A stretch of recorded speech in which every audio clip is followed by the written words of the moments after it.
Levante a voz. Aldo Ramos, nosso consultor. Hoje, a semana passada você falou, deu dicas importantes para o pessoal não se endividar. Não é isso? É a isso. pessoa não se perder nas finanças. É Agora, para quem já se perdeu. É isso mesmo, Léo. Bom dia, Bom Léo. Bom dia, ouvintes da Rádio Andaiá. Bom dia, Tino. Léo, na semana passada nós falamos sobre o planejamento financeiro pessoal, de uma forma geral, e agora a gente vai se aprofundar aqui na questão da renegociação de dívidas. Léo, entre 4 famílias, 3 estão endividadas. Dessas 3, 35% estão inadimplentes. E aí, qual é a solução que a gente vai dar? Quais são as dicas que nós vamos dar aqui para que as pessoas saiam dessa situação? Você pegar recurso financeiro para antecipar seus projetos, isso é normal, Léo. O sistema financeiro funciona justamente para isso. Tem aquelas pessoas que têm os seus recursos, colocam no banco, guarda, e para ter o benefício lá na frente. Tem é. aqueles que querem antecipar seus desejos. Então, o sistema financeiro no mundo todo funciona dessa forma. Então, é normal, não tem problema nenhum. A pessoa quer antecipar os seus desejos. Agora, o importante é o quê, Léo? É controlar as finanças, os seus desejos, para você não cair na inadimplência. E aí, Léo, eu digo, como você deve fazer e quais as implicações na inadimplência? Léo, a questão de o indivíduo ficar na inadimplência, ele começa a perder o sono. É insônia, Léo. Ele começa o quê? Quais são as situações? Ele recebe ligações constantes de cobrança, aquilo ali abala o emocional. O nome dele vai para o SPC, Serasa, CCF. Então, existem os constrangimentos morais e lá no final, Léo, ainda existe uma ação judicial contra aquela pessoa que ficou inadimplente. Fica impossibilitado de qualquer crédito, de tudo, né? Fica impedido com restrições e não pode tomar mais recursos.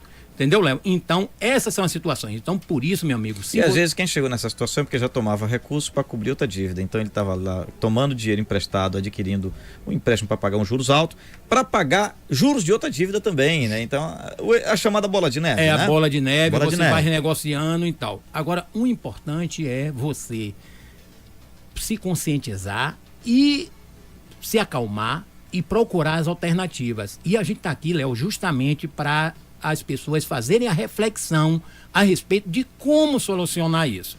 Nós aqui, Léo, você na semana passada me falou, Aldo, quem é o vilão? O vilão é nós mesmos, nós que entramos nessa situação. Agora, depois que nós entramos dentro das modalidades de empréstimo, Léo, qual é o maior vilão? Os 2 maiores vilões, Léo, é o cheque especial, que geralmente é alto, né? E o cartão de crédito, Léo. Eu peguei no Banco Central, Léo, esse período, no site do Banco Central, e verifiquei as taxas médias do cheque especial e do cartão de crédito, Léo. Você não vai acreditar. O cartão de crédito aqui na praça, dos bancos aqui na praça, oscila entre 12,1 e 12,68. É a média apurada pelo Banco Central, Léo.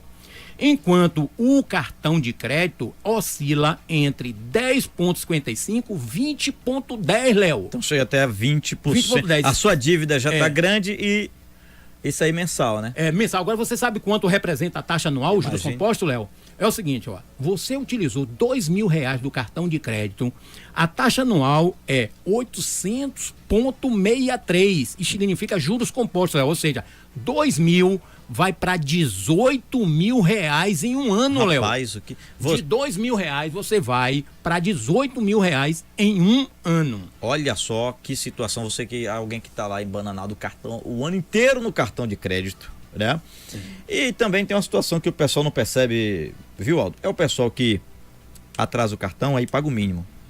No mês seguinte, ele paga todo. Aí depois ele paga o mínimo de novo. Nesse pagar atrasado, mas eu estou pagando... Mas ele está pagando juros, né? Está pagando juros, foi por isso que... Ao longo do ano ele paga um valor absurdo sem perceber. O Banco Central detectou essa situação tão difícil que o próprio Banco Central normatizou as instruções para que haja o parcelamento automático. Quando o cara chegou, pagou o mínimo, na situação seguinte ele não consegue mais pagar o mínimo, Léo, é parcelado automaticamente. Para não ficar juros sobre juros sobre juros. Para que haja uma redução da taxa de juros. Então, Léo, eu peguei as situações aqui, por exemplo, agora nós vamos para a prática. Como é que você vai resolver? Quais são as opções? Porque algumas empresas costumam ligar para as pessoas e aí colocam um parcelamento. Tem empresa que chega e diz, você pode dar um desconto, você pode ter um desconto de X. E tem gente que fica sem saída, começa a tomar o dinheiro emprestado na mão de terceiros. É difícil, a gente tem que evitar a tomada de recursos na mão de terceiro. Nós temos as instituições financeiras reguladas pelo Banco Central. Importante é a gente seguir todo o preceito legal, entendeu, Léo? Então, quais são os passos assim para você resolver a sua situação? Primeiro é o seguinte: relacione todas as suas dívidas, da maior para a menor. E aí você faz 2 grupos, as dívidas maiores e as dívidas menores. Dentro das dívidas maiores, você também coloca por ordem decrescente de taxa. As taxas mais altas com as operações de valores mais altos. Em relação às operações também do outro grupo que você criou, as maiores dívidas com as maiores taxas. Então, depois disso, aí você começa a analisar e negociar com os clientes. A primeira opção, Léo, se você tiver qualquer recurso e puder se desfazer de um bem, a melhor opção é você negociar à vista. Porque, Léo, em função do tempo de atraso, tem situações, por exemplo, que o cliente está inadimplente, devendo há mais de 2 anos. Então, essa situação, o sistema financeiro é muito mais flexível, porque a expectativa de recebimento já reduziu tão que o banco favorece na negociação. Então, você pode ter um abatimento de 70% em média. Entendeu? Então, se você tem 2 anos nesse desespero, vá até o banco, tranquilamente o banco vai criar uma alternativa para você. Entendeu, Léo? Essa é a melhor opção. Na segunda opção, é o seguinte: você vai somar você não pode pagar à vista. Então você vai somar suas receitas e tira a parte de empréstimo toda na relação, você soma suas receitas e soma suas despesas, verifica a margem. Quanto é que você sobrou? Com base naquela sobra, você ainda tira 10% para suas despesas eventuais, para você não cair na inadimplência novamente, e 20% daquele valor que sobrou, que vai ser equivalente à prestação. Aí, com base naquilo que você pode pagar por mês, se apura o número de parcelas. O número de parcelas. Uma hora vai acabar. Agora tem aquele detalhe, né? Para você conseguir fazer isso, você vai ter que abrir mão de muitas coisas que você talvez tenha, ou na sua casa, aquilo que talvez não seja necessariamente uma necessidade, né? É isso, é. Tem que abrir mão de algumas coisas que supérfluas, ou viagens, ou festas, ou seja lá o que foi, em algum momento ele vai ter que... Aquilo que a gente sempre fala, Léo, aquilo que é necessário na sua vida, que é o seu alimento, o seu teto, essas situações, dificilmente a gente vai conseguir restringir. Mas tudo aquilo que são os desejos que você, né, festas, algumas situações que você pode deixar de lado, deixe no primeiro momento, porque você vai ver que lá na frente você pode trazer tudo isso à tona para você usufruir com sua família. Até porque, gente, a conta a gente sempre faz para baixo. Numa viagem ou numa festa, você sempre planeja gastar um valor e depois descobriu que gastou outro bem maior. Porque você tá fora, tá empolgado, nunca estive aqui, não sei quando vou estar aqui de novo. Você se sente rico, e lá vai. Aí vem aquela cerveja que o preço é absurdo, mas é diferente, não é daquela que tem onde você mora, e entre outras coisas, né? Que você, não, mas isso aqui eu não vou achar lá, e lá vai. Então, são essas situações que acabam pesando também. Então, a sua dica é, dentro do seu próprio orçamento mensal, você destinar uma parte para o pagamento da parcela que negociou. E as opções de quando, por exemplo, você não está inadimplente, mas você já está à beira da inadimplência, você não tem restrições ainda. Você procura o quê? Pronto. Se antecipar, Léo. Aí ele ainda pode pegar algum empréstimo alternativo, muito boas. Entendeu, Léo? Eu coloquei aqui na ordem de prioridades aqui para você buscar essas alternativas e peguei essas taxas no Banco Central, que é a média apurada nos bancos na praça. Então, por exemplo, em primeiro lugar, se você não tem bem nenhum, em primeiro lugar, o empréstimo consignado. Então, você é funcionário da prefeitura, você é funcionário de algum órgão estadual ou de alguma empresa particular que tenha um convênio com o banco, você deve fazer a opção pelo empréstimo consignado, porque o prazo é muito maior, Léo, e as taxas bastante inferior em relação às taxas de renegociação. Só para você ter uma ideia, eu peguei as taxas de consignado. A taxa de consignado oscila nos bancos aqui da praça entre 1,83 e 2,35. Essa é a melhor alternativa. A outra alternativa, se você tem um veículo, você procura fazer o seu refinanciamento de veículo, que a taxa tá lá entre 1.01 e 2.03. E a outra opção, se você tá bastante assim, um volume grande de dívida, Léo, seria o refinanciamento da sua própria casa. O refinanciamento, você teria um prazo de 120 meses, 10 anos, Léo, você conseguiria adequar e a taxa oscila entre 0,9 e 1,42. Enquanto, Léo, a taxa de renegociação, Léo, eu fiz um quadro comparativo aqui só para você ter uma ideia do montante envolvido. A taxa de negociação oscila entre 2,99 e 4,5. Eu fiz um comparativo entre aqui um consórcio, um financiamento e a renegociação de dívida. E eu vou aqui explanar. Só para a gente ter uma ideia, porque às vezes você pode estar com a dívida com a taxa de juros alta, pelo que você está falando, não é isso? E a pessoa pode pegar um consignado que a taxa de juros é menor, você vai parcelar e se livrar do que vai te gerar um prejuízo maior pela taxa de juros ser alta. Mas então, dentro do que é possível, quem não está 100% ainda impedido de tomar algum empréstimo, para quem não chegou à situação de inadimplente. Para a gente fechar aqui rapidinho, Aldo, para a gente, só para você exemplificar.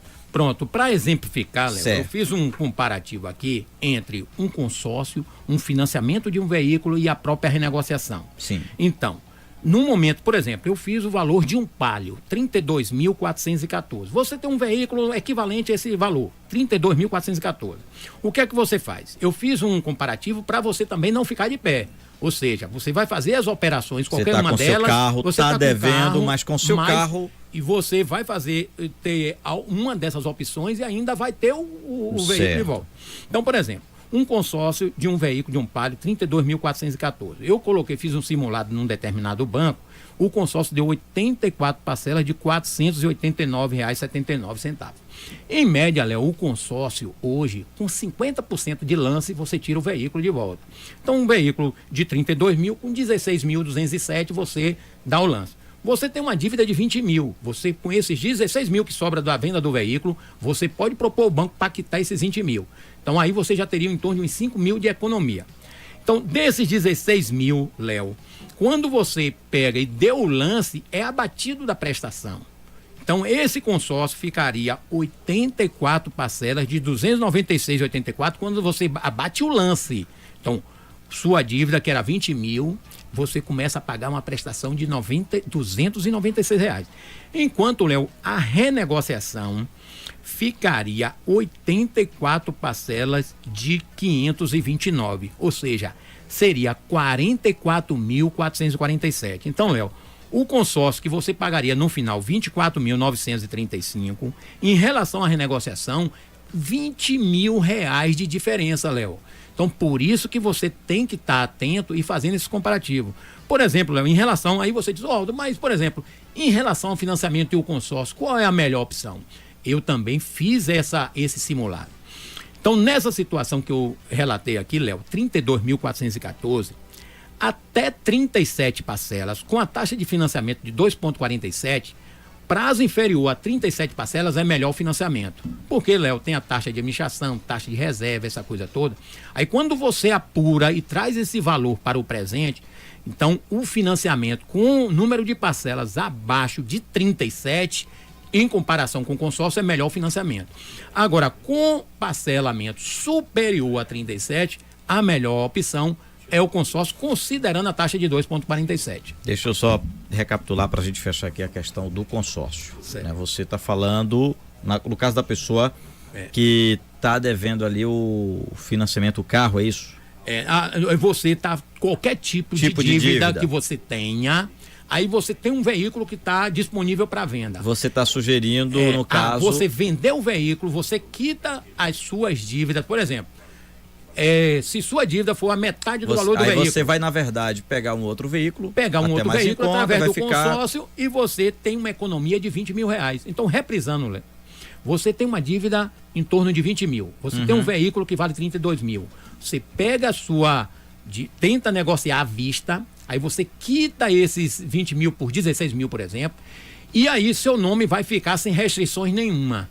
Aí você entra num consórcio, dá um lance de 16 mil reais. Vai ter o carro do mesmo jeito? Vai ter o carro do mesmo jeito para você poder operar. Você às vezes precisa do carro para estar viajando, é vendedor, essa coisa toda. Há uma necessidade e aí você fica com uma prestação de 296, enquanto na renegociação ficaria com a prestação de 529. E não vai ficar aquela bola de neve, até porque o consórcio ele tem um valor fixo, não é isso? E no momento não tem que a taxa de situação... juros em mas cima. Aldo, eu vou ficar 7 anos com o veículo pagando? Não. Você coloca o prazo máximo, mas no momento que se você a tiver sua uma grana situação, extra, você vai quitando. Vai quitando, amortizando e vai antecipando a liquidação desse veículo. Melhor passar 7 anos pagando o valor fixo do que 7 anos devendo. E esses juros ir aumentando. Não é isso? Bom, Aldo, muito obrigado aí pelas suas dicas importantes, né? Que o pessoal tem mandado aí sugestões. Próxima semana a gente vai focar aquela questão de festas, viagens. Como não se atrapalhar com isso aí, como programar uma boa festa, uma boa viagem também.